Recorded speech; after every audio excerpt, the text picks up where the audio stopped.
Пустоват получился. Ложка не втыкается. Бульон просто.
What's up, my piano friends? Zach Evans here, and today I'm going to teach you 4 simple chords that you can use to play hundreds of famous songs on piano and at the same time work on your improv skills. Now this lesson is going to be the super easy beginner's piano lesson. I don't care if you've never touched a piano in your life, you can learn this in less than a week. Most beginners take as little as 3 days to learn this. So this video is going to be a 3-part video. First, I'm going to show you exact notes of the chords. Then step 2, I'm going to show you how to drill them into your system so they're rock solid in your muscle memory and you're not going to have problems getting hands together coordination and sloppy playing. And then in the 3rd section, we're going to teach you how to use money patterns, which is basically simple variations you can use to this chord progression that really add spice and add life and add pop to it. Alright, so here's what the 4 chord progression is going to sound like.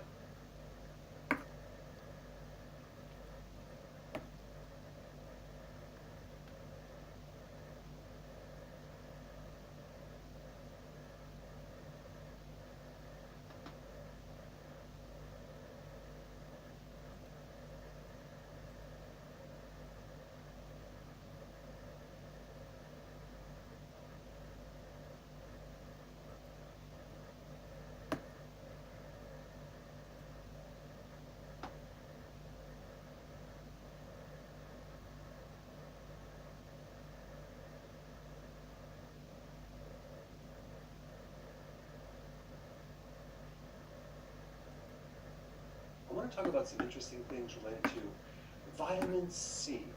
So the first question is ascorbic acid vitamin C?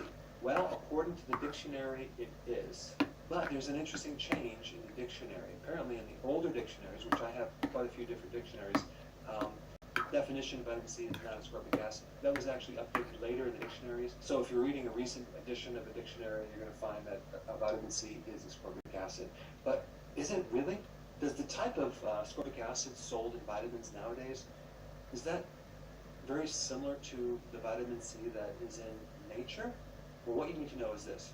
80% of all the ascorbic acid sold in the world comes from China, and the rest of it is manufactured by mainly 2 other chemical companies, and they make it from glucose, from sugar. And other chemicals, sometimes they'll use sulfuric acid.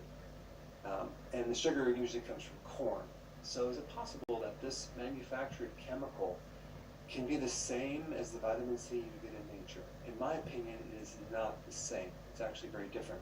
Now, would I personally ever take a synthetic ascorbic acid in a certain dosage? Well, maybe for a detox cleanse, but definitely not as a routine thing. But this video is about increasing your awareness on the type of vitamin C that you probably might be taking, and just so you have all the data.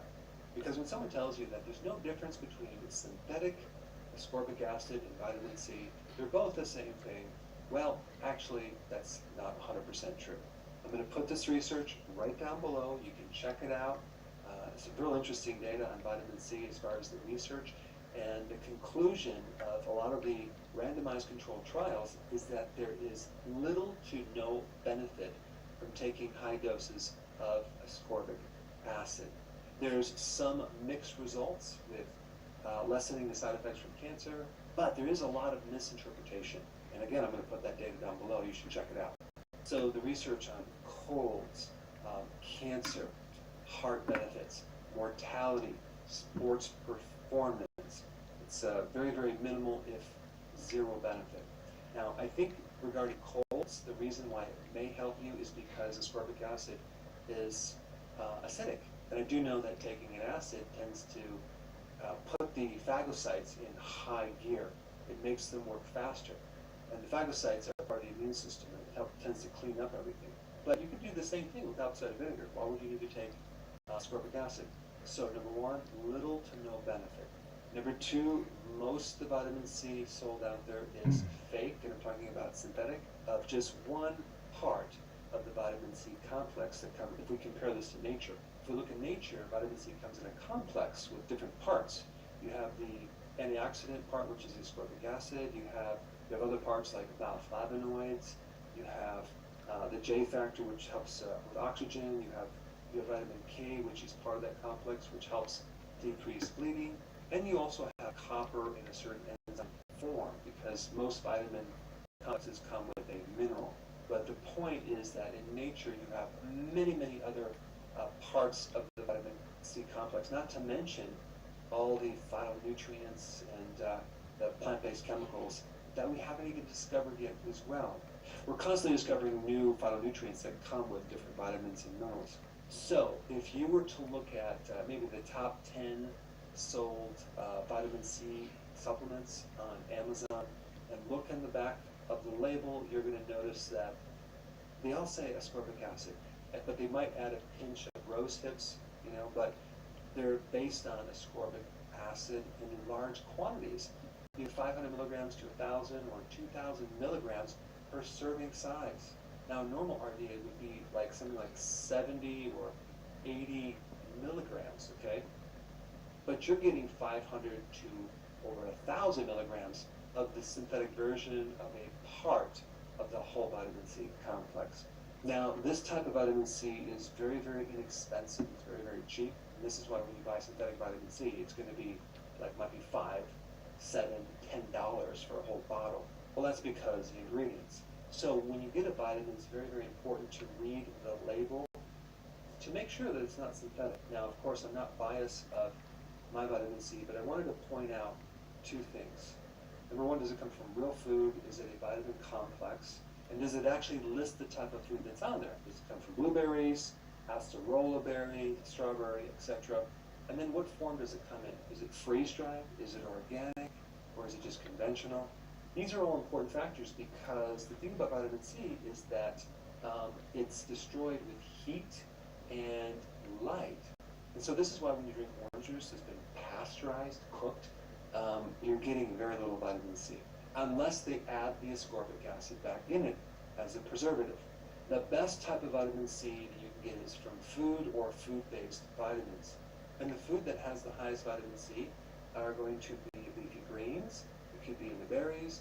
It can also be in lemons, as well as the peel. You can also get vitamin C from organ meats, liver, kidney, adrenal glands, even brain. But the problem is, a lot of people don't like organ meats. But then again, a lot of people don't like vegetables too. So there's a couple foods that are really, really high in vitamin C. Peppers, sauerkraut. But if you're going to buy a very cheap vitamin C supplement, realize what you're really getting is you're just getting plain ascorbic acid, which is made chemically from corn and sulfur acid. Now, another point I want to bring up about vitamin C is that it doesn't really get absorbed that well if you're consuming sugar at the same time. So if your vitamin C is chewable and it has sugar in it, like fructose or glucose or high fructose corn syrup or maltodextrin, which, by the way, many times the way that they dry this ascorbic acid out in the chemical companies is they use a spray agent called maltodextrin. So we're adding this ascorbic acid with maltodextrin, which is a sugar, and that's going to impair the absorption of vitamin C. Now, why? Well, it's because the chemistry of vitamin C is very, very similar to the chemistry of glucose. And so if the body has a chance, it's always going to go after the glucose first before the vitamin C. So if you're taking some refined carbs or sugar at the same time you're taking vitamin C, you're not going to absorb vitamin C. Now, the next point I want to bring up is if someone's using a mega dose of ascorbic acid and they're using it as an antioxidant, there's some interesting data that this so-called antioxidant turns into a pro-oxidant. It creates more oxidation. And that really has to do with antioxidants in nature always come as a network, not as an individual antioxidant. So as soon as this antioxidant donates its electron, now it becomes unstable. It becomes a free radical. But ascorbic acid, a lot of times, will give you diarrhea, bloating, and it can even act as a pro-oxidant, not as an antioxidant. So in summary, it's best to get your vitamin C from actual food or food-based vitamins, not the synthetic version of a part of the vitamin C complex, unless you're doing maybe a short-term cleanse, but you don't want to take it on a long-term basis. Now, if you haven't seen my video on what vitamin C actually does, I put it up right here. Check it out.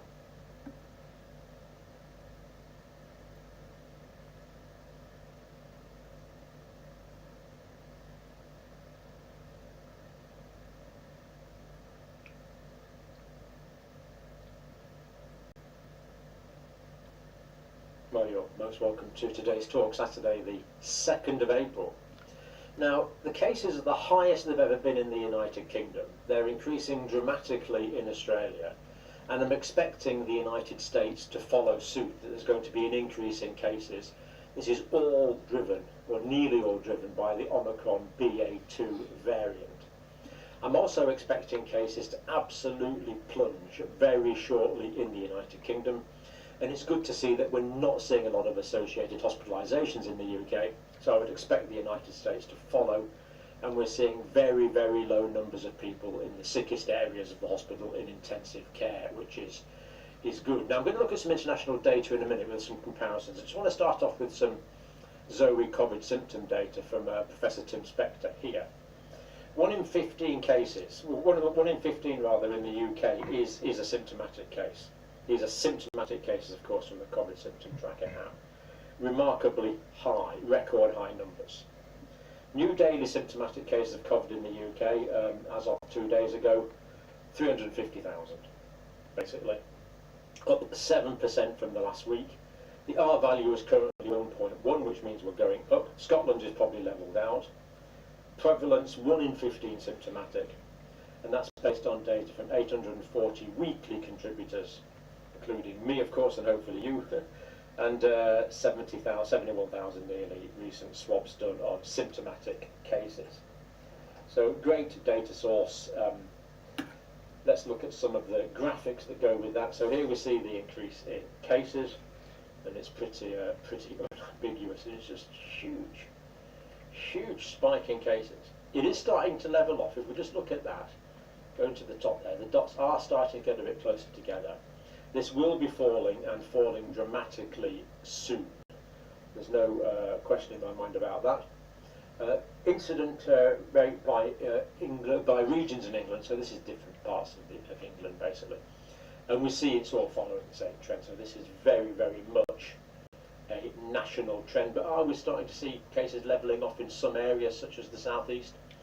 It looks like we are. So we can already see hints of this levelling off, and it will be going down quite dramatically.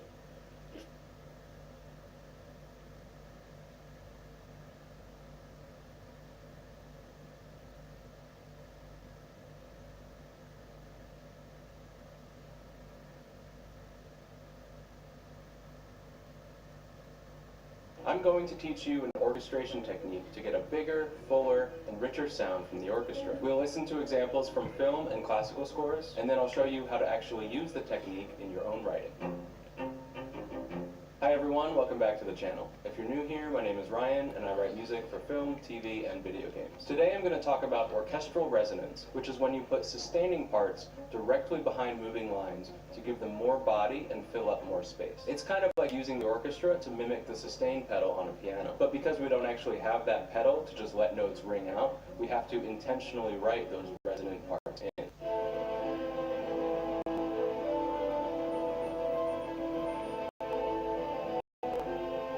In Ray's theme from Force Awakens by John Williams, we have this very active, rhythmic accompaniment part in the strings, harp, and trumpet.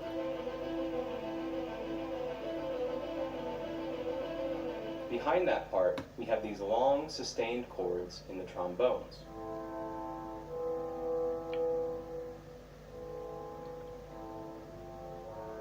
And if we look at the register, meaning how high or low in pitch the chords are, we can see that they sit exactly behind those moving parts. The active lines are sitting on top of and in the foreground of the trombones. They're in the same pitch register, which we're often discouraged against doing in orchestration. But here, instead of the different parts kind of fighting for that register and trying to be heard, the trombones are in the background, adding body and substance to those moving parts.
I think this really shows that you don't always have to look in the vertical space for a gap to fill in your chord tones. In fact, here John Williams is doing the very opposite and intentionally putting those sustained chords in the same register where he played his accompaniment parts. In this excerpt from Rimsky-Korsakov's Scheherazade, we have this wide arpeggio in the cellos outlining the harmony.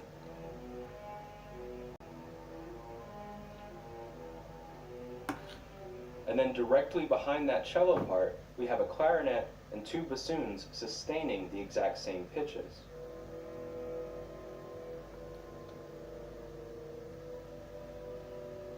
So listen to the low winds and the cellos together.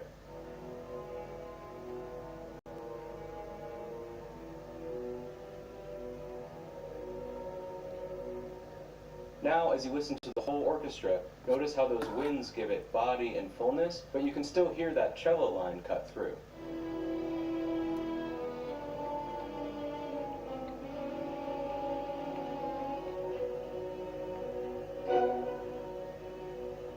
So it's a really powerful technique, but it's also fairly easy to use. Let's say you have this piano part and you want to orchestrate it.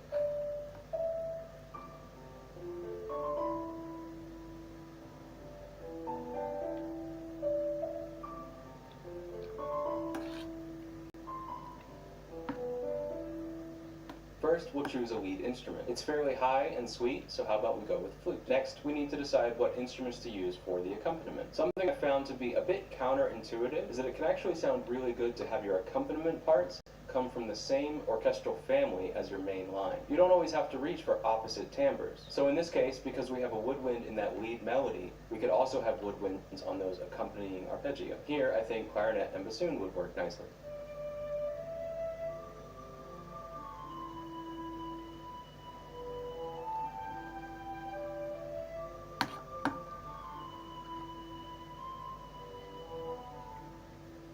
Now comes the resonance. Because we have woodwinds on the moving parts, I'm going to go with a contrasting timbre for the resonance and put those sustains in the strings. So here I'll use the exact same pitches as the bassoon and clarinet, but put them on sustaining chords. Also, to keep the sound fairly light and gentle, I'll put those strings in divisi, and for a little accent on the downbeats, I think we could use pizzicato in the double bass.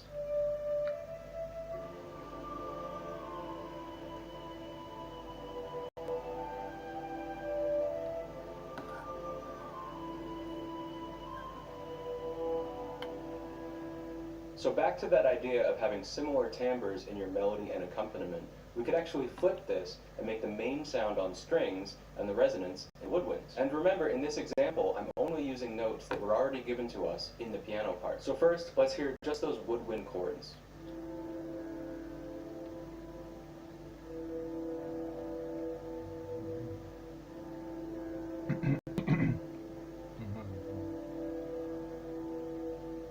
And now the strings on their own.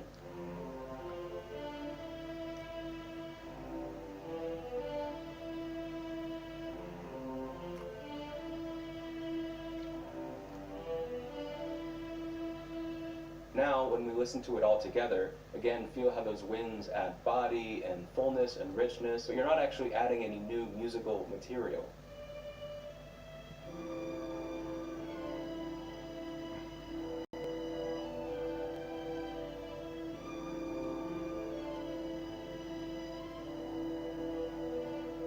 There's a great book by George Frederick Mackay called Creative Orchestration. In the book, he outlines 8 distinct orchestral textures, and in the spring, I made a video about each one. So if you want to learn about those 8 orchestral textures, check out the intro video here. Thanks for watching, and I will see you in the next one.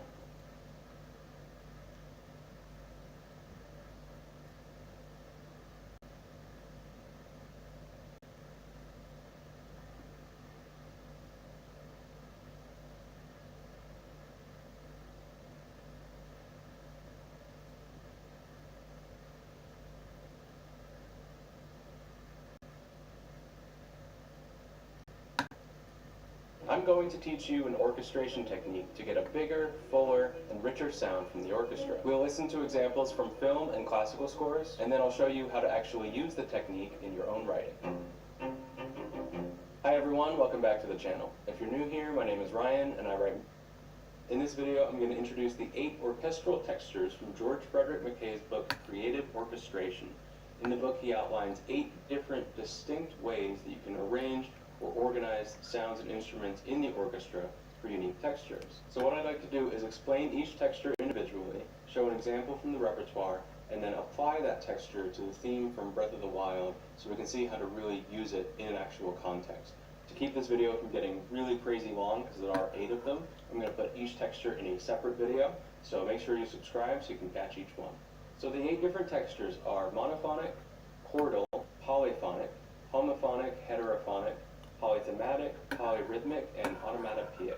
And I think the 8 textures can actually be grouped into 3 distinct groups. So the linear group would be monophonic, chordal, onomatopoeic, and heterophonic. The textures that are more almost like orchestral fabric are the polyrhythmic and the polyphonic. And then the ones we're a little more used to with melody and accompaniment would be the homophonic and the polythematic. So monophonic means one sound, it's one line. That could be just a single solo line. The ones we're a little more used to with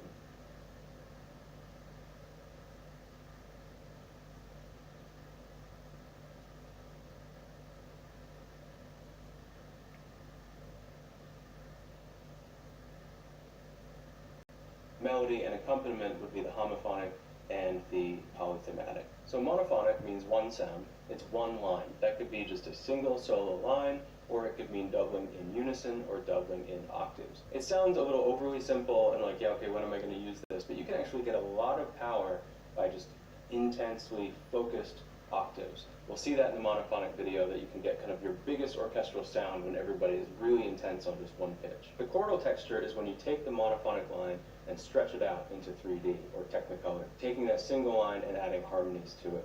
But the idea is not that it's a melody with chords, because you're still hearing it as a distinct sound. So think of it more as like a sax section moving together in tight-knit close harmony, rather than a melody with chords underneath it. It's supposed to be perceived as a single sound. Polyphonic is what we think of as kind of traditional contrapuntal. So if you think back to old fugues, that idea where all of the independent voices are working together to create one cohesive sound. And in a way, the separation and independence of all the different lines actually takes away from their independence, because you're getting an overall texture that doesn't feature one voice over another one. The polyrhythmic texture is something that you can find a lot of examples of from Stravinsky, where he's using all sorts of little licks and rhythms and hits and phrases across the orchestra to create just this massive chaotic sound that is so much more felt more than any individual point is heard. The homophonic is the one that we're most used to, which is a melody and chords underneath it, usually in some sort of rhythmic pattern. So coming from a kind of jazz rock background, I think myself and a lot of people default to the homophonic texture, but it's important to notice that McKay distinctly puts this as 1/8 of the available options. Polythematic is another interesting one. It's similar to the homophonic, but there's a lot more stress on the individuality of each line and how each line really functions on its own. In the homophonic, the accompaniment part can be very secondary and very simple. In the polythematic, those other lines really have something of their own to say as well. And the onomatopoeic texture is when you use the orchestra and music to kind of copy sounds that you'd find in real life. So in the same way that we might have a word like splash, you'd use the orchestra to kind of create a splash effect. So that's my quick overview of what's to come. Like I said, I'm going to do a separate video for each of these textures where I'll explain it in a bit more detail, we'll listen to a real example, and then I'll take that Breath of the Wild theme, apply this texture to it so you can see how this can really be used in real life. So again, to make sure you don't miss out on those, please hit subscribe, and I'll see you next time.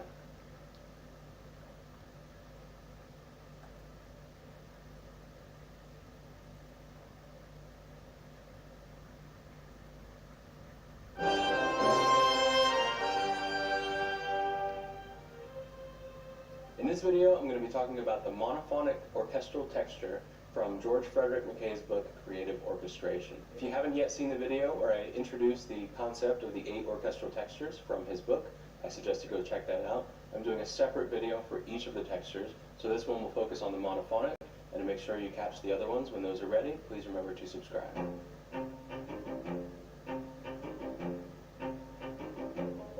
So the monophonic texture is one sound, one line. It could mean just a soloist playing a melody, or it could mean 2 people in unison or in octaves, or it could mean your entire orchestra in unison and octaves. So you can go from a very isolated, intimate, single sound to just a massive, huge sound all from a single melody. So I think it's a bit underrated how much mileage you can actually get with a single melody, either in unison or in octaves, and how much focus and intensity and interest you can get when you're contrasting a complex texture with then a single focused line. It can add a really interesting, different section to your piece.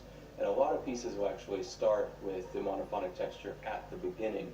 There's a certain kind of like opening the curtain idea of like, here, let's just focus on this one line before we expand out into richer harmonic colors. So one of the most famous examples of the monophonic texture in an orchestral setting comes from Scheherazade by Rimsky-Korsakov. The very opening of the piece starts on this huge octave and unison line, which is just full of power. If I remember correctly, I think it's meant to represent the emperor, and it's very domineering and powerful and majestic and big. Like I said at the beginning, you can really get a lot of power out of one pitch, surprisingly. I think a lot of people think you need complexity to get power, but really simplicity can give it to you as well. So there's a couple of things that he's doing here that are interesting besides just straight up doubling things in octaves. If we notice right at the beginning here, the horns and trumpets only speak on that first note, and then they rest for the rest of the time. So there's this subtle oomph and push of emphasis on beat one, on the introduction.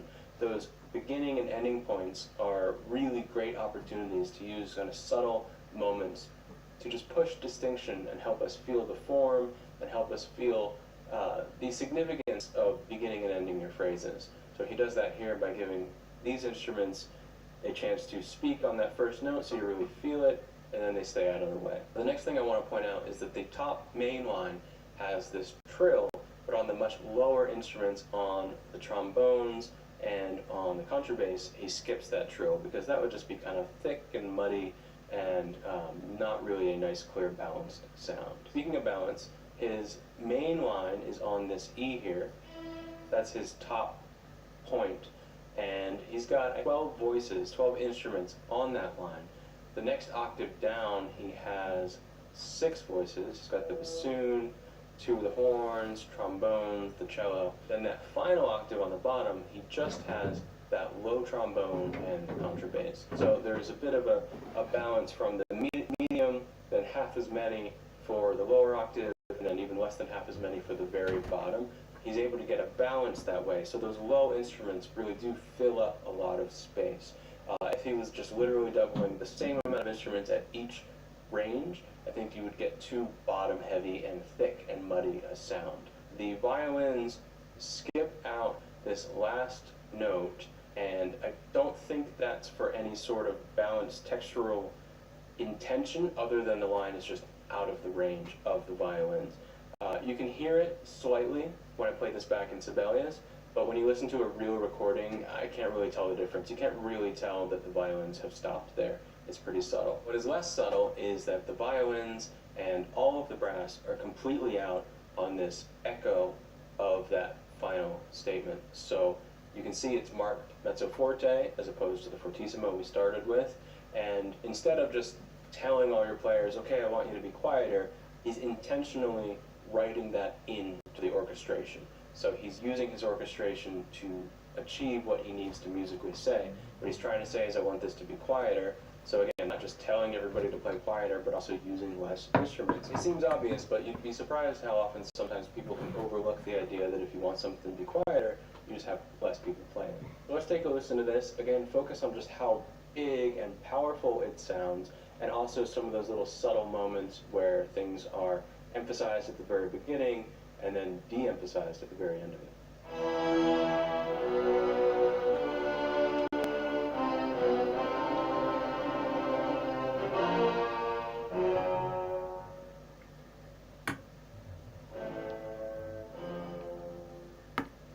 So now I want to actually apply the monophonic texture to some real orchestration. So I'm going to take the Breath of the Wild theme here, just an 8-bar melody with chords, and see what we can do with it with the monophonic texture to get some interest and maybe some color contrast, and still make it an interesting melody to listen to, even though we're only using octaves and unisons. So I think I am going to make a point of kind of exaggerating some of the contrast you can do here. So don't take this as a literal idea of how to do this for a single phrase. It might be a schizophrenic, but I do want to kind of push some of the moments of extreme loudness and extreme quietness just to make the point. So before I even open up the orchestral page, I want to look at this and see if I can make a plan. So I'm thinking, this is what the melody sounds like.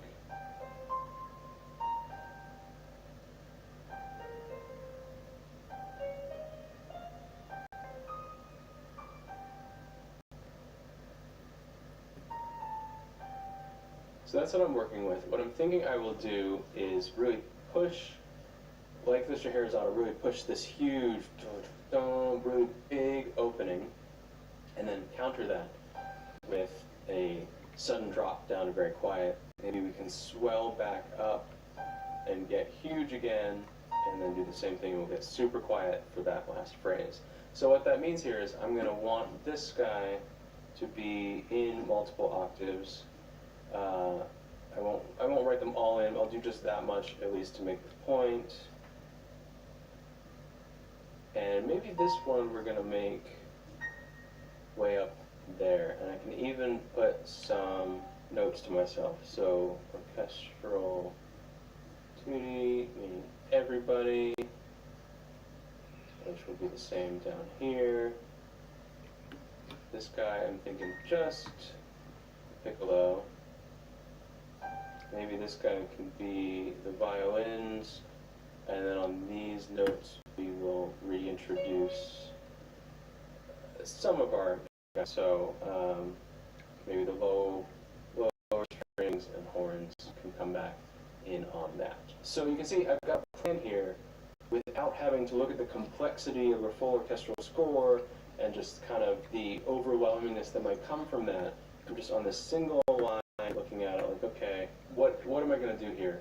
And then this is going to become in a lot of ways an exercise of just transferring the parts to the orchestral score now. Instead of opening up a template, which I might usually do in Sibelius, I'm going to add the instruments as I think of them. I think that might make it a little more clear what I'm doing, and also let's just do a traditional wind section up here. Let's plot those guys out first. So of course now I don't want the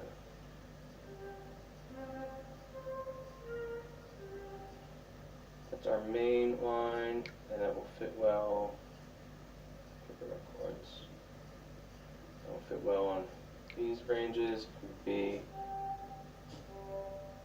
Let's go here, and let's think if we're gonna do 2 flutes, 2 oboes, 2 clarinets, 2 bassoons as is traditional, then we could do each single one of those as an octave, and we'll put you on that higher octave. I'm actually going to add a piccolo and put that one on piccolo there for our second flute.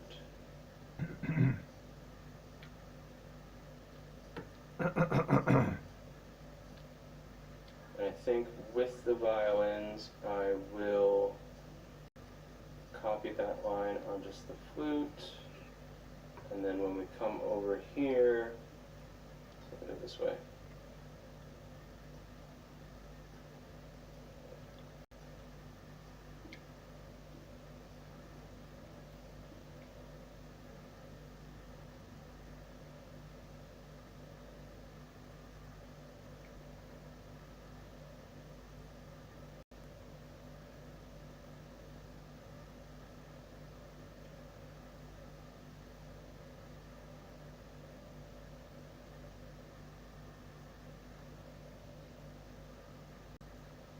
I'm going to show you step by step how to go from this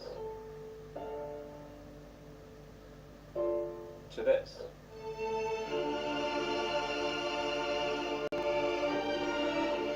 The orchestral strings only have 5 sections, but it's possible to turn a 4-note chord into a huge cinematic texture. We'll go through one step at a time, and by the end of this video, you'll be able to apply the same technique to your own music. Hey guys, welcome back. If you're new here, my name is Ryan. I've written music for projects on Netflix and Disney, and this is where I talk about the craft of writing music. We're going to start with a melody and chords written in 4-part chorale style. If you don't know how to write in chorale style yet, don't worry. To start, just think of having your melody on top, your bass line on the bottom, and then 2 voices with your chord tones in the middle. There are other things like parallel octaves to think about, but that's not what this video is about, so we're not going to get into that here. For the example in this video, I'm going to use the first part of Anakin and Padme's theme from the Star Wars prequels by John Williams. Every unique line is called a voice, and it will help us know what we're talking about if we name them from top down: soprano, alto, tenor, and bass. The first thing you do is take your 4 voices and give them to the first 4 sections of the strings. Violin 1 takes the soprano line, violin 2 takes the alto, violas take the tenor, and cellos take the bass. This is a reliable way to start pretty much any string arrangement, and everything we do will build off of this.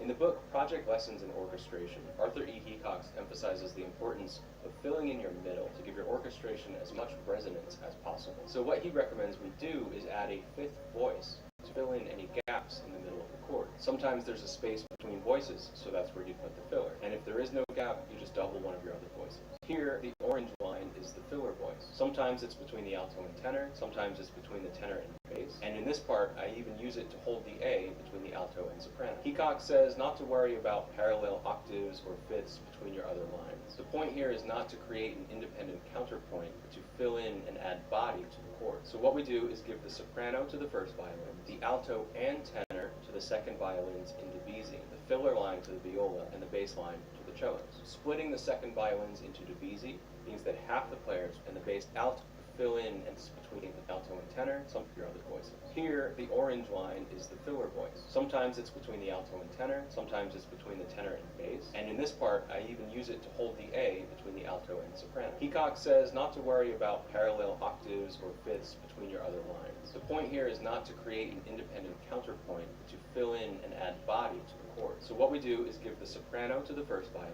the alto and tenor to the second violins in divisi, the filler line to the viola, and the bass line to the cellos. Splitting the second violins into divisi means that half the players will play the alto line, and the other half will play the tenor line. I really doubt you're going to hear much difference between this 5-voice version and the previous 4-voice scoring. The filler will come into play more as we expand outwards in the next steps.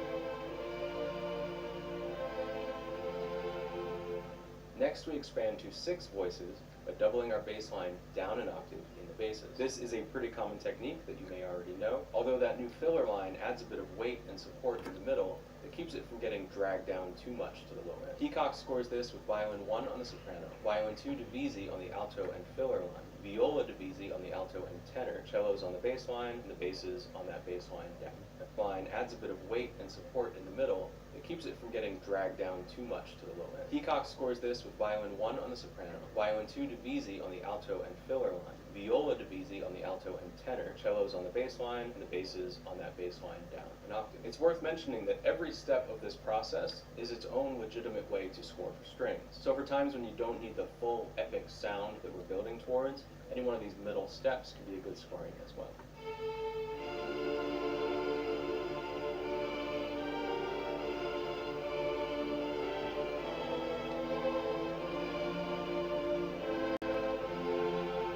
Now for 7 voices, we do the opposite of the last step and expand upwards. We split the first violins into divisi and give them the soprano line plus the soprano line up an octave. Now we're really starting to get that cinematic sound. By the way, if you found any of this useful or interesting so far, please give the video a thumbs up. It really does help support the channel.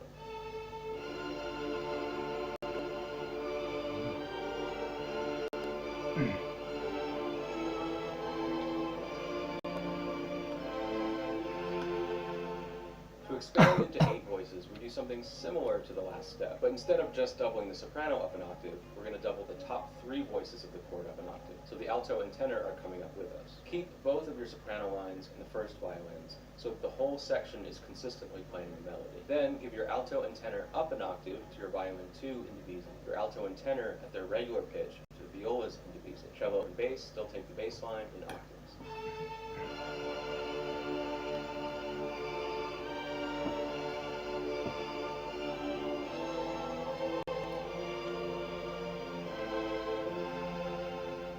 We're near the home stretch. For 9 voices, there are 2 options. The first is to take that 8-voice version and add back in our filler line to beef up the middle. Here, we break the cellos into divisis, splitting the sections into the tenor and bass lines. Then we give the alto and filler to our viola. Everything else stays the same as before.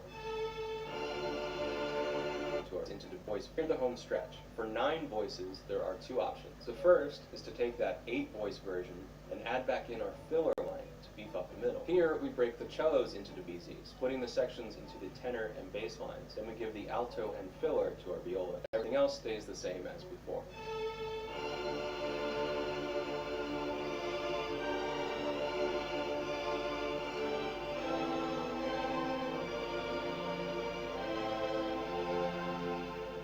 The second option, and the one that Hecox calls the fullest and most effective of our entire series, is to give the soprano line down an octave to the first half of the cello. So now we have our melody line in 3 different octaves, which gives it a really powerful sound. The lower melody takes over for our filler. And you might wonder why we didn't just use that as our filler in the first place. I think the reason, and you'll hear it when you listen to it, is that it really stands out. And in all of the previous version, the point of that filler was support in the harmony. If it was just the melody down an octave, we would hear it as the melody. So here's our final scoring in all its cinematic glory.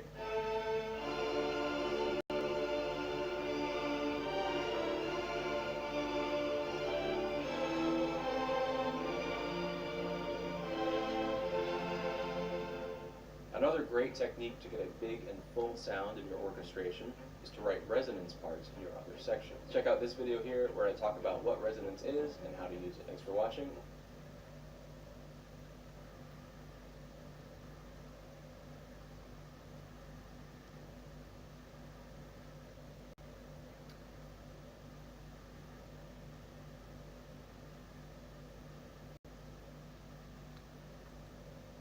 I'm going to teach you an orchestration technique to get a bigger, fuller, and richer sound from the orchestra. We'll listen to examples from film and classical scores, and then I'll show you how to actually use the technique in your own writing. Hi everyone, welcome back to the channel. If you're new here, my name is Ryan, and I write music for film, TV, and video games. Today I'm going to talk about orchestral resonance, which is when you put sustaining parts directly behind moving lines to give them more body and fill up more space. It's kind of like using the orchestra to mimic the sustain pedal on a piano, but because we don't actually have that.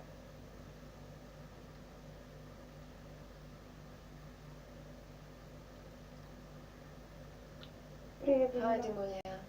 Hello, darling. How are you? Okay, and you? Okay. Did you have to go to the shelter today? Yes, once. And then again later. What do you think about my parents? How can we get them out? Did you find anything out today? Yes. I found out about a rescue vehicle. How many days would they be on the road? Because it's a rescue service, they drive without stopping. The connection is very bad. I can't hear you properly. But I understood that they don't stop anyway? The trip's less than 24 hours. Did you tell my mom? Yes, I called her. She's worried about your grandma's condition, and isn't even sure she wants to leave herself. She said she needs to think about it. She's worried that something could happen to Grandma on the way. And what would she do then? Okay, I'll call her tomorrow, and I'll talk to Grandma too. Thank you. It's good to hear your voice. It's good to hear you too. Bye. Love you. Love you too. Bye.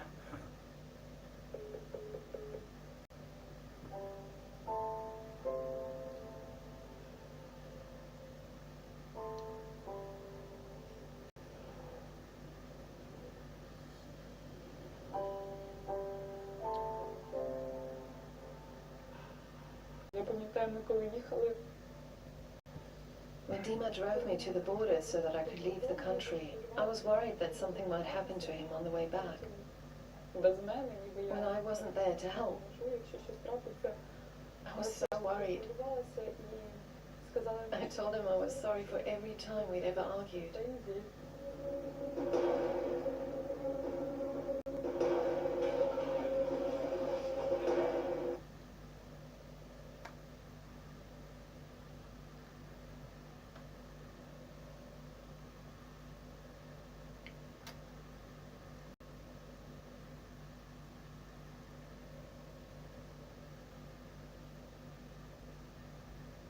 Шпигель.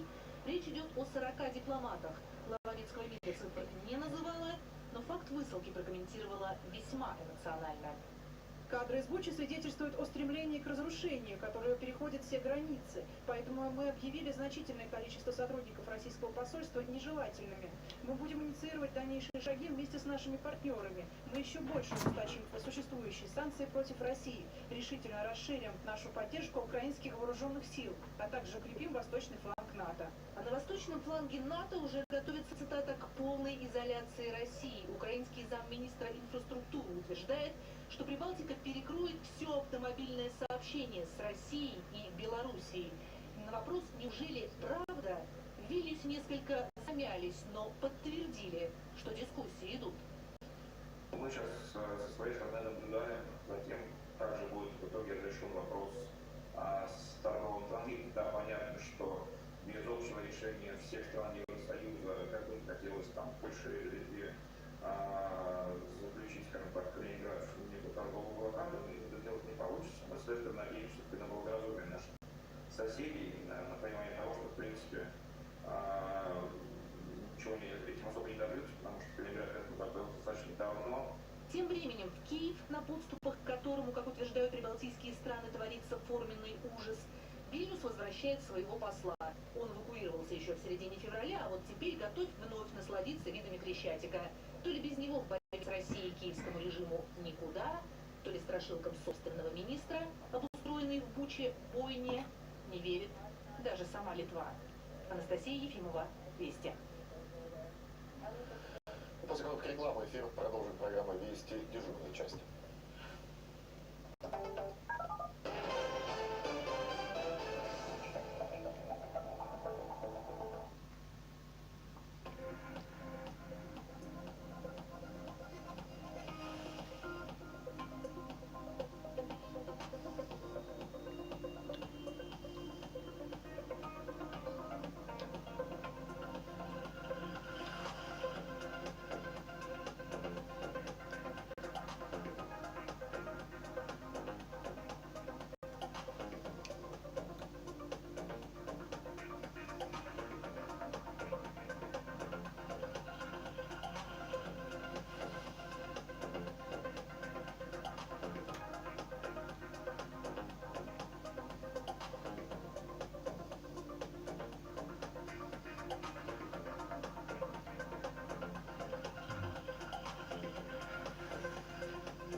Общественном или на своей, бальзам или кондиционер, велосипед или самокат, лизиантусы или лютики, макароны или гречка, курица или яйцо, самовывоз или доставка, досмотреть ролик или переключить.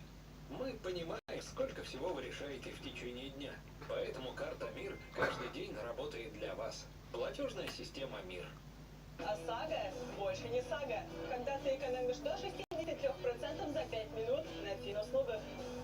Финуслуги – первая платформа личных финансов. Великолепная четверка.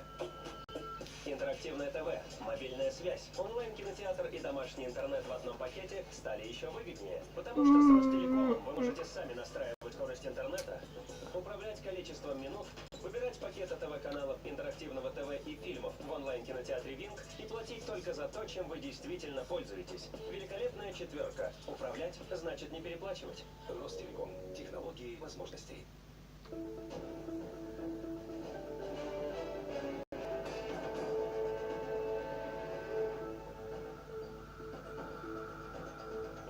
Когда не знаешь, что делать, делай деньги. Со слов лото 6 из 45.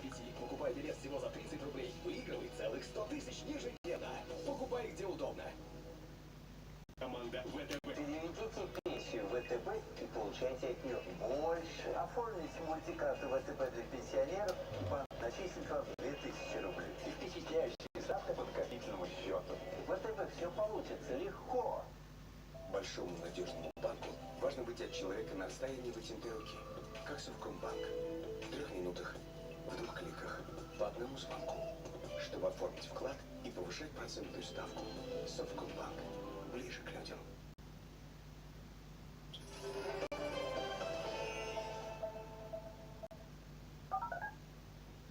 Здравствуйте, в эфире правая программа «Вести», дежурная часть, с вами Татьяна Петрова. В Самарской области следователи возбудили уголовное дело по факту опрокидывания судна на воздушной подушке. Авария произошла в акватории Волги в 300 метрах от берега.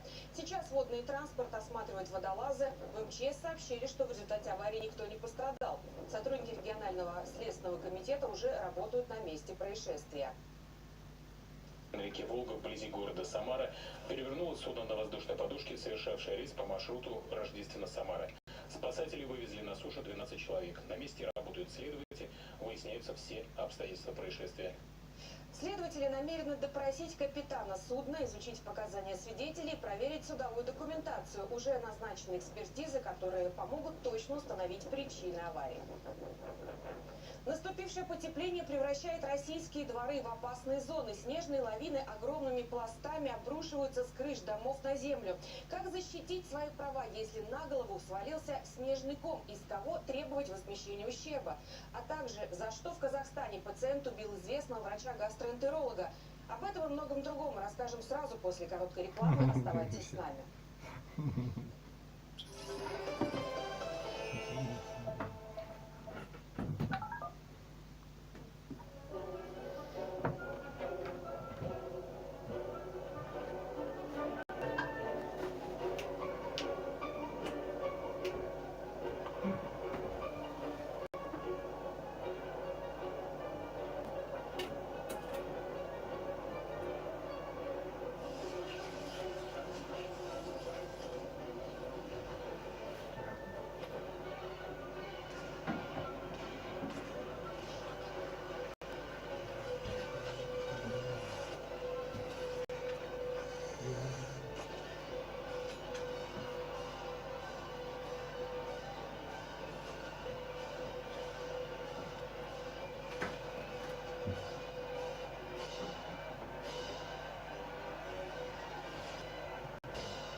Зачем вам столько карт, если есть одна халва с рассрочкой на 10 месяцев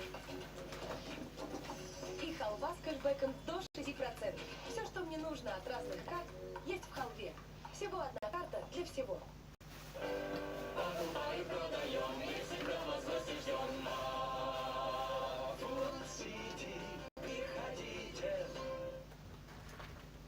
Неважно, как меняются ставки на биржах, мы всегда ставим на людей.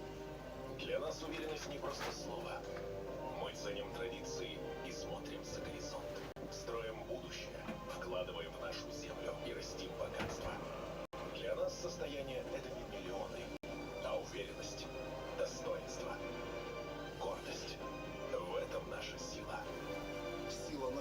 стороны. ПСВ. Верим в людей. Когда не знаешь, что делать, делай деньги. Со спортлото 6 из 45. Покупай билет всего за 30 рублей. Выигрывай целых 100 тысяч ежедневно. Покупай где удобно. Что бы ни происходило на рынках, в приложении БКС десятки инвест-идей для любой ситуации. Скачивайте приложение БКС «Мир инвестиций» и инвестируйте с лидером. Великолепная четверка. Интерактивное ТВ, мобильная связь, онлайн-кинотеатр и домашний интернет в одном пакете стали еще выгоднее. Потому что с Ростелекомом вы можете сами настраивать скорость интернета, управлять количеством минут, выбирать пакеты ТВ-каналов интерактивного ТВ и фильмов в онлайн-кинотеатре Винг и платить только за то, чем вы действительно пользуетесь. Великолепная четверка. Управлять значит не переплачивать. Ростелеком. Технологии возможностей.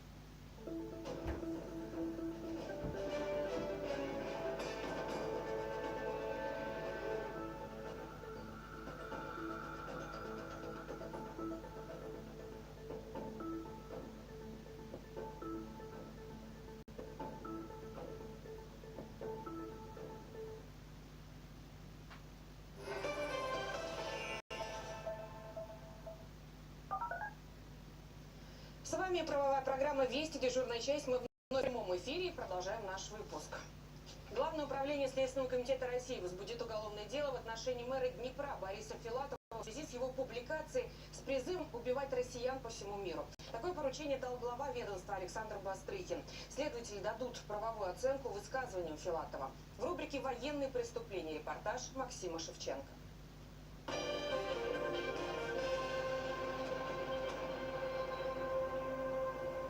Оперативников мужчину в серой майке застает врасплох прямо на лестничной площадке. Обычная с виду квартира, на деле логово сторонника неонацистов. 39-летний житель Алушты всех соседей держал, что называется, на пороховой почке. Полкило взрывчатки, тротил, порох, все уже упаковано. Это готовое самодельное устройство с поражающими элементами, гвоздями. Устройство имеет корневой способ приведения в действие. Наличие готовых поражающих элементов свидетельствует о том, что устройство планировалось использовать для поражения людей. Ножи, пистолеты и автомат на стене – лишь малая часть изъятого сотрудниками ФСБ. Среди вещей с нацистской атрибутикой, форма с нашивками украинской армии. В мобильном телефоне фотографии на фоне флага батальона Азов. Огромная наколка в виде свастики даже на груди задержанного. Что он планировал совершить, имея на руках столько оружия, еще предстоит выяснить. А на этих кадрах, похоже, удавшаяся провокация. Кадры сделаны якобы в выходные. Телами мирных граждан усеяна целая улица в городе Буча. Вооруженные силы России этот населенный пункт покинули еще в конце марта после очного раунда переговоров в Турции. Градоначальник Бучи этому факту очень радувался и рапортовал. Город взят под контроль ВСУ. Сьогодні констатую, що цей день є радісний. Ни о каких жертвах и разрушениях в этом радостном обращении Анатолий Федорук не заявляет. Видео, снятое в городе украинской нацполиции через сутки, также не демонстрирует тела убитых и замученных. Но уже 2 апреля картина резко меняется. Украинские и западные медиа практически синхронно публикуют сомнительные материалы, где заявляют о сотнях погибших и обвиняют в содеянном российских военных. На хронологические нестыковки внимания решили не обращать. Достоверность кадров у экспертов вызвала вопрос.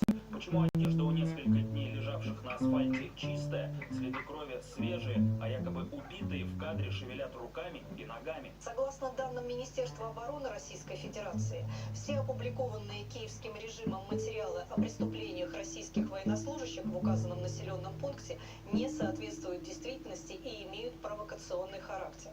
Председатель Следственного комитета России поручил следователям принять исчерпывающие меры к установлению всех причастных к этому лиц. Все фото, видео и прочие факты анализируют и в Генпрокуратуре России. В ведомстве уже заявили, все, что происходило в городе с 31 марта и до вчерашнего дня, на совести украинской стороны. Распространяемые украинской стороной лжесвидетельства являются очередной провокацией, циничной ложью и направлены на дискредитацию армии России в условиях информационно-пропагандистской войны, развязанной с Западом.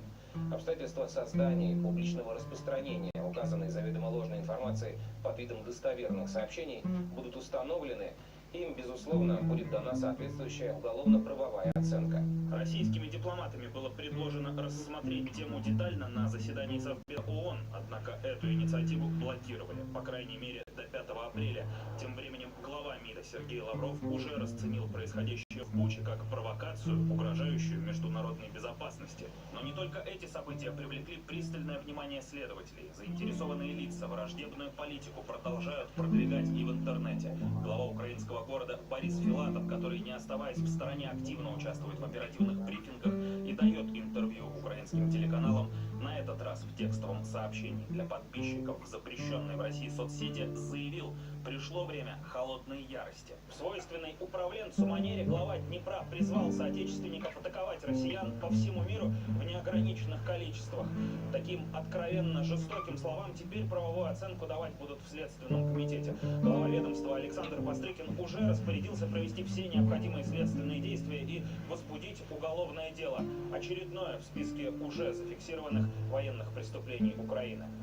Максим Шевченко, Владимир Судец и Юрий Ермаков. Вести. Дежурная часть.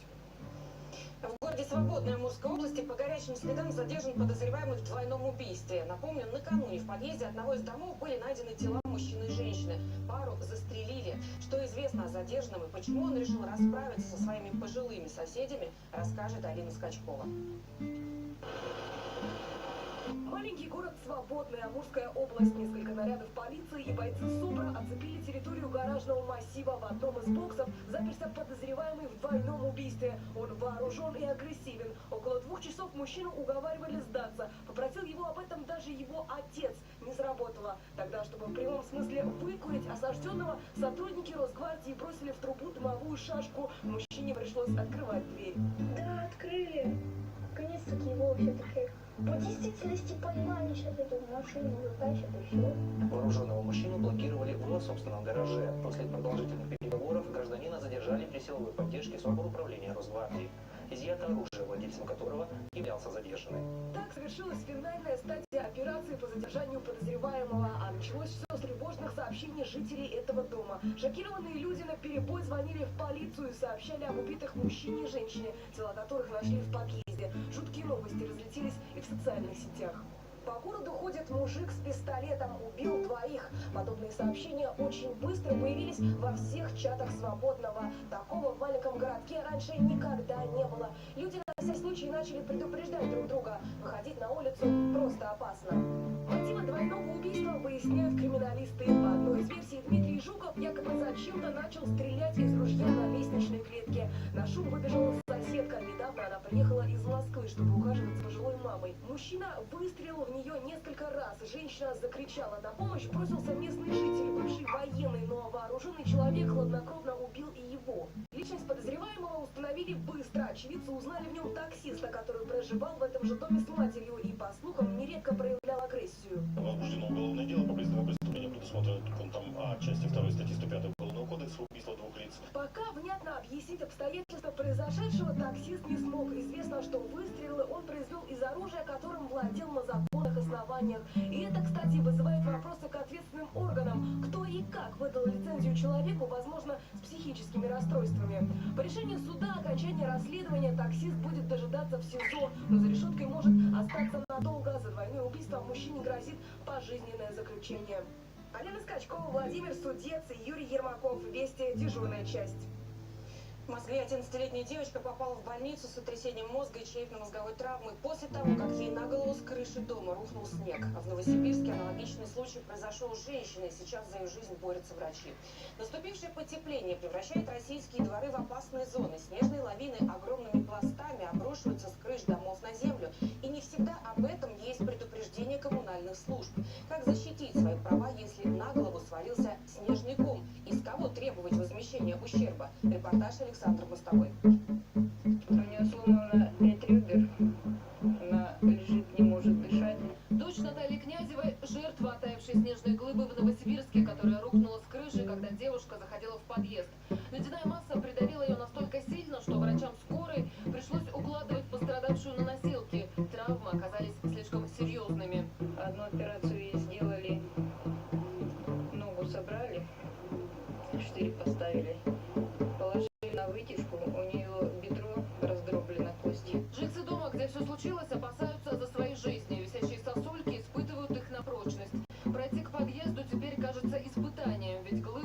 крыши падают регулярно, говорят люди. За день до происшествия они обращались в управляющую компанию, где обещали очистить кровлю от снега. Она говорит, может рухнуть в любое время. Мне пообещали, что вот сейчас там как раз ходят. Но обещания не сдержали, и в результате глыба чуть не убила человека. В управляющей компании сейчас заявляют, что ищут виновных. Будут обязательно найдены, и к ним будет применено какое-то там административное наказание. В Новосибирске сход снега с крыш явление частое. На этих кадрах снежная масса сбивает прохожую с ног. Она попала в больницу. А здесь глыба летит на капот автомобиля и разбивает лобовой.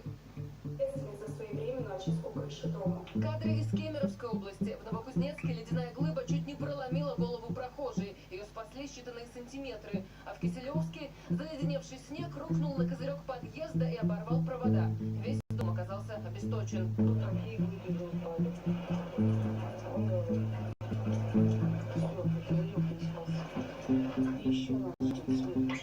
В Курганской области огромная сосулька слетела с крыши прямо на голову двух мальчиков. Один из них в тяжелом состоянии попал в реанимацию. Следственный комитет возбудил дело против управляющей компании, которая по закону несет ответственность за вовремя не убранный снег с крыш. В отдельных случаях контора может заключить договор на уборку и вывоз снега с другой организацией. Тогда, говорят юристы, ответственность придется делить пополам. Привлекаются в солидарном порядке как представители управляющей компании, так и представители данной организации, осуществляющих чистку. В случае необходимости предъявления иска потерпевшими следует предъявлять иск в солидарном порядке, изыскивать солидарно как с управляющей компанией, так и с представителей организации, осуществляющих чистку домов.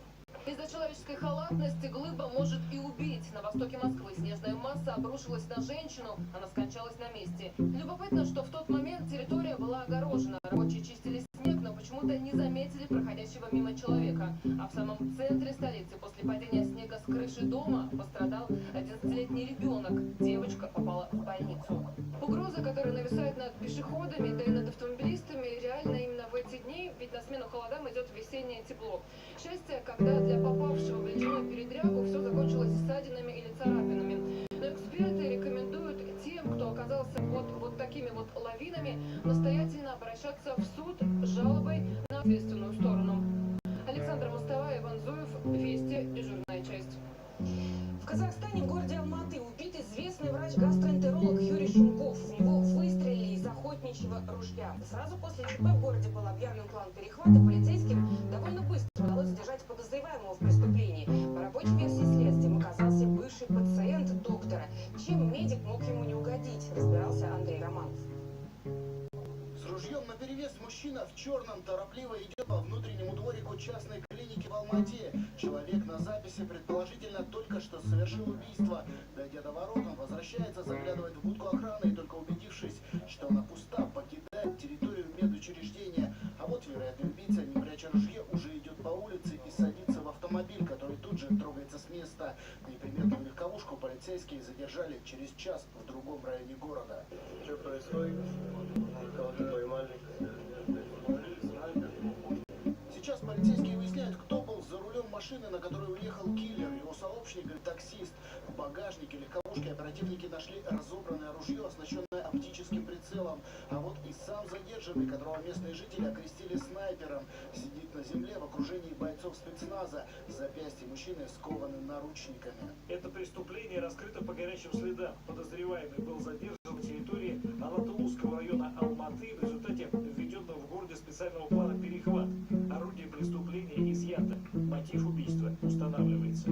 Жертвой убийцы стал известный в Казахстане врач-гастроэнтеролог Юрий Шумков. Киллер отлично знал распорядок дня Шумкова, подстерегал его ровно в 9 утра на служебной стоянке. Для расправы хватило одного точного выстрела. Личность задержанного пока не раскрывается, но по данным СМИ мужчина был пациентом Шумкова и якобы решился на убийство после неудачного лечения. Подтвердили эту версию в департаменте полиции Алматы. Мотив преступления устанавливается. Не исключается версия того, что это мог быть выявить один из пациентов, но, опять же, во время следствия полицейскими рассматривают сразу несколько рабочих версий. Юрий Шумков был кандидатом медицинских наук, часто выступал на конференциях по гастроэнтерологии. Его знали как отличного специалиста в своей области.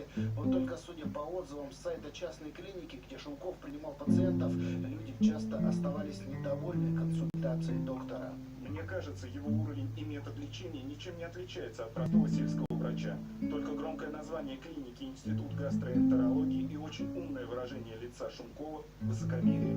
Если дело об убийстве известного гастроэнтеролога казахстанские силовики называют раскрытым по горячим следам, то вот расследование о хищении госимущества, в котором силовики обвиняют племянника бывшего президента страны Кайрата Сатыбалды, только набирает обороты. В казахстанском агентстве по противодействию коррупции отчитались о задержании руководителей компаний подконтрольных Сатыбалды. Указанные лица при содействии должностных лиц госорганов извлекли многомиллиардную прибыль путем необоснованного завышения тарифов на услуги подъездных путей к градообразующим предприятиям страны, что привело к завышению цен на услуги жизнеобеспечения для граждан. Бизнесмены, подконтрольные Сатыбалды, по решению суда уже отправились в СИЗО. Аналогичная судьба в ближайшее время ждет и вероятного убийцу врача Юрия Шумкова. Следователи намерены ходатайствовать о его аресте. Андрей Романов, Вести, дежурная часть. Киднеппинг по-воскресенски в Подмосковье. Бывшая свекровь и муж насильно забрали 4-летнего мальчика у мамы. За полгода мать видела сына всего несколько раз, и то в сопровождении приставов. Малыша никак не могут поделить родители. Масло в огонь подливает и бабушка. О конфликте, заложником которого стал ребенок, в репортаже Анны Бала. Дима! Дим, я за тобой приехала, как обещала, Дим! Очередная попытка увидеть сына, но дверь никто не открывает. В доме сын Ксении, Дима и его бабушка, которая почти полгода прячет ребенка от мамы. Это Димкина комнатка, мы здесь оставили Сережу также в сейфах. Это кот его любимый, с которым он постоянно засыпал. Последний раз Ксения общалась с сыном в октябре. В тот день 4-летнего Диму, как обычно, на выходные забрала свекровь. Все 4 года у нас была такая закономерность, что она в любое время могла его взять к себе в гости. И последний раз она приехала, забрала его к себе, и после этого она пропала, перестала отвечать на звонки, на сообщения. Родители Димы развелись, когда ему было 5 месяцев. Вопроса, с кем будет жить ребенок, тогда не возникло. И с тех пор отец в жизни сына не появлялся. Я осталась одна на руках с 5-месячным ребенком, никогда я не видела с его стороны какого-то интереса. Когда мы разводились, мы не определяли посредством суда место жительства ребенка, то есть у меня была просто прописка, и я была уверена, что этого достаточно. Но, как оказалось, проблема как раз-таки в элементарной бумажке. Теперь, с кем дальше должен жить ребенок, с папой или с мамой, решает суд. Первое заседание уже состоялось. Пока что Ксении разрешили видеться с сыном несколько раз в неделю. Несмотря на предписание, даже в присутствии приставов забрать ребенка не получается. Посмотрите, они удерживают ребенка! Посмотрите, что они делают! Уберите ребенка! Чтобы лишний раз не травмировать Диму, Ксения решила оставить его у свекрови. Я написала заявление с просьбой привлечь бывшего мужа к административной ответственности. 32-я часть — это об удержании ребенка. Нам удалось связаться с бабушкой Димы, Натальей Синицыной. И вот как она объясняет сложившуюся ситуацию. Все 4 года, сколько мы Диму забирали на выходной, Дима никогда не шел спокойно к маме. Получилось так, что она отдала, а потом она Олегу позвонила. Все, я за Димой, давай привози Диму, вот, и мы будем уезжать. Олег сказал Диме, ну все, давай собирайся, поедешь к маме, вы будете. Он сказал, я не поеду, я не буду. Сейчас разрешить эту непростую ситуацию пытается уполномоченный по правам ребенка. Нужно сделать максимально, приложить усилия, что ребенок мог общаться и с мамой, и с папой на равных. Хотя я считаю, что, конечно, мама в этом возрасте очень важна, и отчуждение мамы будет очень плохо сказываться на психическом и физическом состоянии мальчика. Следующее заседание суда уже завтра. Ксения не теряет надежды и очень ждет, когда снова сможет обнять сына. Любая мама не понимает. Анна Балан, Михаил Бердиев, Александр Маркин-Нагаев, Екатерина Юдина и Ольга Сухорукова. Вести, дежурная часть. В Ставрополе суд уже в 3-й раз попытался определить судьбу активов бывшего начальника УГИБДД Ставропольского края Алексея Сафонова. Напомню, еще в начале февраля Генпрокуратура потребовала изъять в доход государства 22 объекта недвижимости общей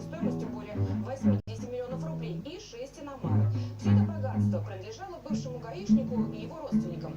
После того, как Сафонова арестовали за взяточничество и посадили в СИЗО, дома, участки и машины было решено конфисковать. Почему и в этот раз суд ничего не смог решить, расскажет Ольга Жеренкова.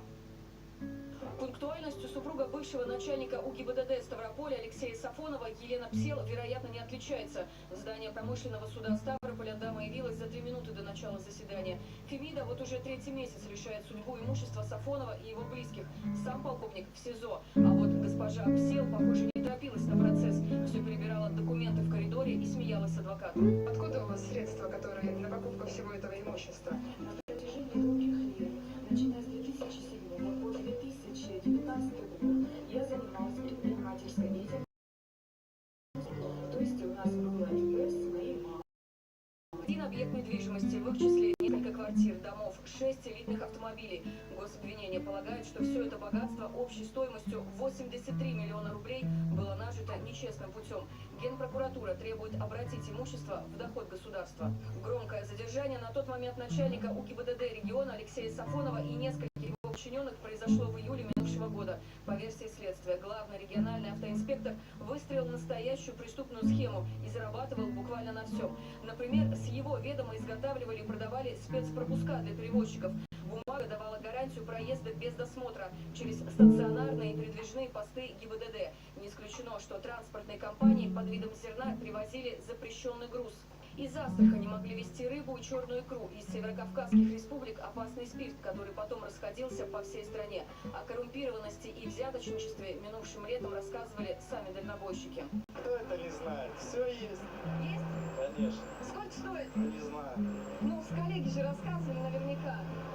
Все по-разному. Прям реально тебя не тормозят, если транспортная компания, как говорится, договорилась. Ну, почему транспортная компания? То есть можно на месте? Конечно. Еще одна часть дохода экс-силовика – продажа так называемых красивых номеров.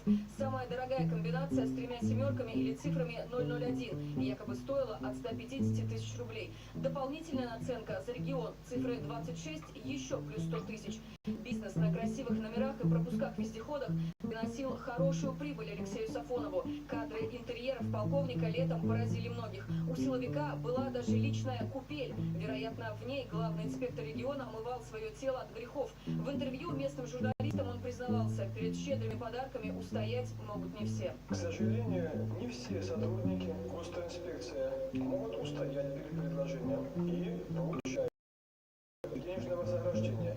Летом на избрание меры пресечения сам Сафонов вину не признавал и уверял, он честный человек. Что касается объектов недвижимости и иномарок, это все якобы заработала его жена. Она занимается бизнесом. Вот только каким конкретно не уточнил. Этот дом был построен на вашу зарплату, да, официально?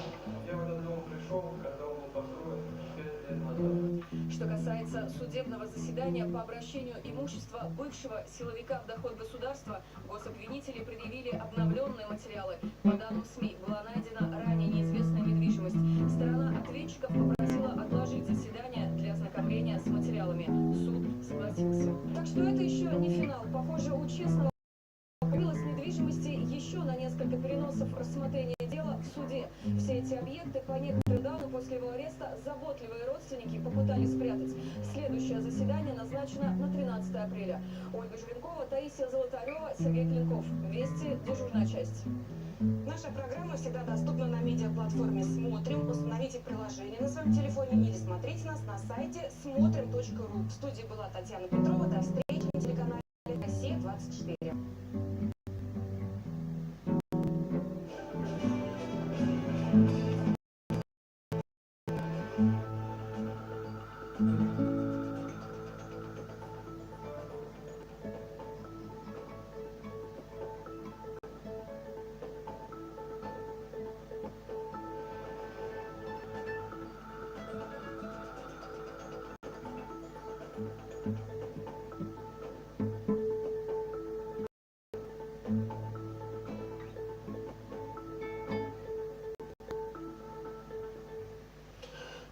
24 мы продолжаем. Россия сегодня предприняла вот уже вторую попытку созвать экстренное заседание Совета Безопасности ООН по украинской Буче, однако снова получила отказ. Об этом сообщил глава российского МИДа. Слова Сергея Лаврова. Промедление на совести Великобритании. Она сейчас председательствует в Совбезе и, дескать, только завтра планирует рассмотреть все аспекты ситуации на Украине. Между тем, в Кремле обратили внимание на явные признаки фейка, которые сразу бросаются в глаза, стоит только присмотреться к фото и видео из Бучи. Ну и действительно, тому, что речь идет о циничной постановке, доказательств появляется все больше. Антон Подковенко продолжит. Чудовищная провокация в Буче сделана топорно. Украинская пропаганда, по сути, раскрыла сама себя. Достаточно внимательно проследить хронологию. По их же источникам. Вот как все было. Российская армия в рамках перегруппировки вышла из Бучи 30 марта. Даже мэр города, который записал ролик днем позже, подтвердил отвод российских подразделений. При этом он не упоминает ни о каких расстрелах мирных жителей. 1 апреля началась артподготовка. Украинцы думали, наша армия еще в Буче. Артиллерийские удары по бывшим местам дислокации российских войск в этом городе продолжались еще несколько дней, вплоть до 2 апреля. Велись артиллерийские обстрелы. 1 апреля в Бучу зашла национальная полиция Украины. Видео выложил Антон Геращенко, советник министра внутренних дел страны, на официальном сайте ведомства. Там все для пропагандистской накачки. Разрушенные дома, разбитые автомобили, хотя это результат обстрелов в том числе самих же украинцев. Но нигде нет никаких тел гражданских. Они даже с коптера снимали в разных местах города. Если бы были погибшие, то обязательно попали бы в кадр. Это видео совершенно диссонирует с тем, что потом нам показали и всему миру. Сначала вошли с одной стороны в Бучу войска Национальной гвардии, с другой стороны зашли на зачистку Тербата. А Тербат, это, знаете, такая штука, которая перебила там как минимум сотни своих людей. И я даже полагаю, что Алексей Арестович снова станет майором, ворожалом, автор проекта и режиссер, вероятно, он. Но исполнение, как обычно, не согласовано, не организовано.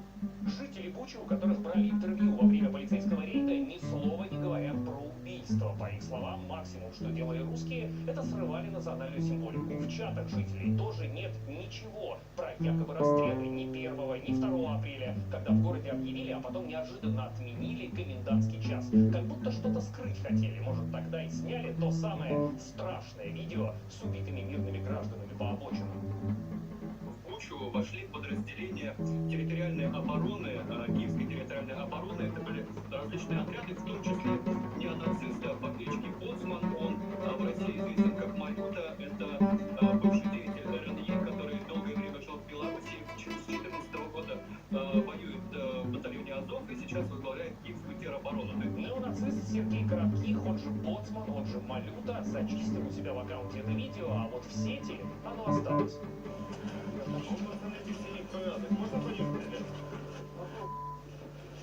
Это ключевой момент, подчеркивают эксперты. Выходит, неонацисты стреляли по всем, у кого нет синих повязок украинского знака. Без синих повязок, то есть без повязок, обозначающих территориальную оборону, или Нацбат, или там, ВСУ. Соответственно, человек без синих повязок — это кто-то, кто, с его точки зрения, законные миши. Они вошли. Они стреляли по всем, кто им не нравился. Потом, как я понимаю, из переписки с людьми, которые сейчас находятся в Киеве или рядом, убили людей, которые брали гуманитарку или помогали раздавать гуманитарку. Вот эти фото расстрелянных с сухпайками от нашей армии. Видны характерные упаковки со звездой. Людей расстреляли как якобы предателей. А есть другие фотографии, очень странные, в одной и той же локации. Вот смотрите, на одной фотографии тело есть, на другой тела нет. И следов никаких нет, и одежда очень чистая, а ведь на улице грязь. Что это? Инсценировка, постановка, подается укропропагандой как бучинские расстрелы. Но вернемся к кадрам, которые тиражируют мировые СМИ. На рукавах многих погибших в Буче белые повязки. Означает мирные жители. На большинстве убитых на рукавах повязаны белые тряпочки, белые бинты, белые ленточки. Местные так обозначали себя для российских войск. Мол, мы свои, по нам стрелять не надо. Вешали на окна белые простыни и так далее, и так далее. Вот они себя обозначали так. И когда вот эта артиллерийская канонада украинская смолкла, они просто повылезали из подвала и тут же вот нарвались на вот этих захисников, которые начали палить по людям с белыми повязками. Год Соц видел, как общались российские военнослужащие и мирные жители в занятых нашими войсками населенных пунктах. Именно общались, отношения деловые, говорит военкор. Ни о каких даже задержаниях гражданских речи не было. Тем абсурднее выглядит кровавая провокация в Буче. Когда надо скрыть следы преступления украинских националистов. Ну вот и была выдумана вот эта большая мистификация. Я думаю, что это произошло не без помощи западных кураторов Украины. Блогер Владимир Скляров, подчеркнем, проукраинский, записывал ролики о происходящем в Буче, когда там были российские войска. Говорит, никого не убивали. Это его обращение к тем, кто сейчас обвиняет его в якобы симпатии к русским. Вы в своем уме вообще? То есть, я так понимаю, всем было бы легче вам, да, если бы они убили меня, если бы они убили мою семью. Ну, правильно, то есть вам было бы легче. То есть вы хотели бы эту историю услышать.